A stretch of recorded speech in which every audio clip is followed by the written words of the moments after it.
On sort du débat croissance-décroissance en posant la question des besoins. Concrètement, comment ça marche? Par exemple, sur le bâtiment, parce qu'il va falloir bâtir. En quoi ça consiste de planifier une politique dans la construction? On fait des auditions citoyennes de différents acteurs, par exemple sur la question du bâtiment et de la construction.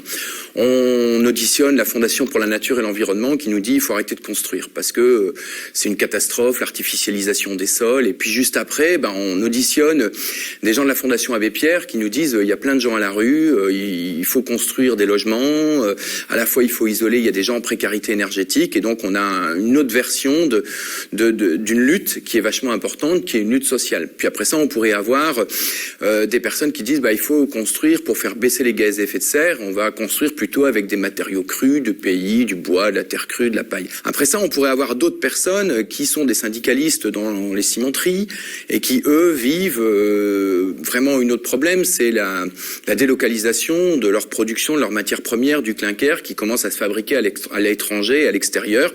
Et plein d'entreprises vivent cette même délocalisation dans le secteur de la construction. Donc on voit des gens qui ont 4 positionnements différents et comment on va créer effectivement une planification, une réduction des gaz à effet de serre, comment on va lutter contre la perte de la biodiversité, comment on va faire avec ces personnes-là à la fois la création d'emplois, comment on va faire des choses extrêmement différentes. Dans notre démocratie, on met les gens les uns contre les autres, à dire que ce sont toutes des luttes qui sont à la fois sociales, qui sont écologiques, qui sont extrêmement différentes, qui sont parfois démocratiques. Et comment on fait pour mettre toutes ces personnes ensemble? Nous, on avait organisé des débats contradictoires, des choses extrêmement constructives. Et c'est ça, après, qui nous permet de voir tous ensemble, quand on se met à la place de l'un l'autre et de chaque combat, comment on va pouvoir mener un combat extrêmement fort et beaucoup plus puissant, parce que les uns et les autres s'engagent après ça dans les luttes des uns et des autres. On se rend compte que, par exemple, on peut créer à la fois des centaines de milliers d'emplois dans le bâtiment, tout en diminuant les gaz à effet de serre, que par exemple des cimentiers peuvent être extrêmement passionnés parce que c'est des ingénieurs en sciences des matériaux par de la polymérisation sur des matériaux spécialisés.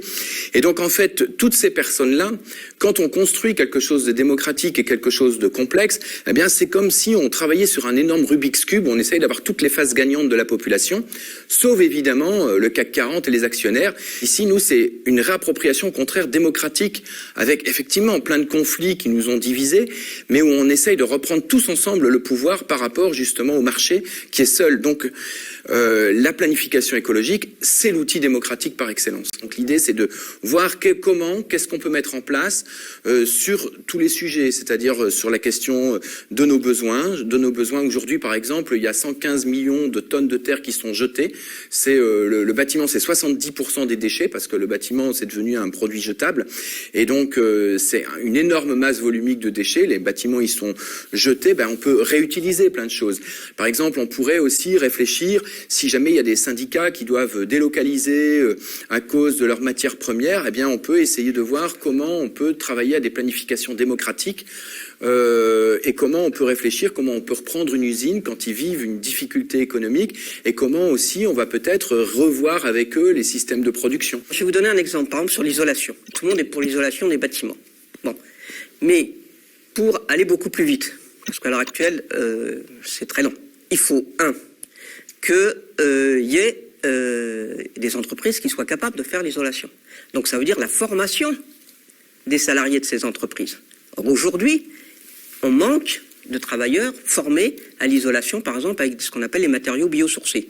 Par exemple, si vous prenez de la fibre de bois, ça isole du froid, mais ça isole aussi mieux de la chaleur que des matériaux non biosourcés. Bon. Donc, c'est important, du coup, de prévoir des formations pour que les travailleurs maîtrisent ces techniques. Parce qu'aujourd'hui, il y a encore peu de travailleurs de ces entreprises du bâtiment qui les maîtrisent. Il faut prévoir qu'il y ait assez de matériaux.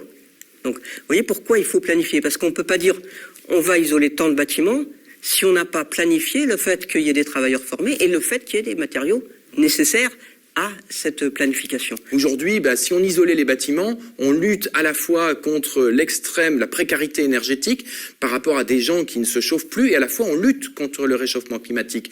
Quand moi j'ai fait mon plan dans le bâtiment, on avait tous les secteurs, on crée 1 million d'emplois, on luttait contre les gaz à effet de serre avec des ordres de réduction jusqu'à 20% des gaz à effet de serre, mais à la fois on luttait contre les délocalisations, on luttait contre le travail détaché, et en fait on luttait contre l'artificialisation des sols, mais d'une manière autrement que de ne pas construire. On luttait, je vais dire, par rapport aux gens qui étaient à la rue. Donc en fait, on essayait de prendre toutes les luttes de tout le monde pour co-construire. On va faire parler ces différents secteurs, les secteurs des branches professionnelles, les secteurs des besoins au niveau des communes, les secteurs des agriculteurs, et ensemble, on va essayer de créer des milliers d'emplois et on va rendre la vie plus belle pour plein de gens parce qu'ils vont plus devoir se chauffer, moins devoir se climatiser, et en même temps, ça sera meilleur pour la planète et ça sera meilleur pour nous. C'est pas l'État qui va décider depuis le ministère à Paris que, je sais pas moi, à Montélimar, vous devrez faire ça. Non. C'est une co-construction entre des objectifs nationaux qui auront été construits à partir des remarques sur le terrain, et leur application ensuite se fait dans les territoires. L'idée, c'est de partir de la commune, qui est conçue comme l'échelon premier et fondamental de la démocratie, parce que c'est là où on peut refaire une démocratie du face-à-face, du quotidien, qui est pas qui a de la chair, qui a de la substance, et à partir de cet échelon-là, donc dans les 30 000 et quelques communes de France, avoir des débats sur quels sont ces besoins. Quels sont ses besoins, les estimer sur tout un tas de postes clés, et que tout ça en fait remontera et permettra de faire des plans qui correspondront effectivement aux besoins véritables. L'échelle de base, c'est la commune, mais c'est aussi le syndicat des travailleurs. Il faut partir d'abord de ce qu'ils vivent, comment ils vont, et avoir des questions les plus ouvertes possibles, parce que ça permet de voir vraiment c'est quoi leur souffrance, et qu'on n'arrive pas dans un cliché dans lequel on les enfermerait, quoi. Et au plus on va à la rencontre des personnes et de leurs problématiques, on écoute. Après, évidemment, qu'est-ce que eux verraient, qu'est-ce qu'il faudrait faire. Et ce qui est le plus intéressant, c'est que quand ils ont réfléchi à qu'est-ce qu'il faudrait faire, c'est intéressant, c'est qu'ils rencontrent les différentes problématiques des autres, quoi. La difficulté qu'on a souvent, c'est de réinvestir dans des imaginaires où on peut manger autrement. On peut construire autrement. Et cet autre monde à inventer, évidemment, il est passionnant, mais à la fois, c'est un vrai changement de société.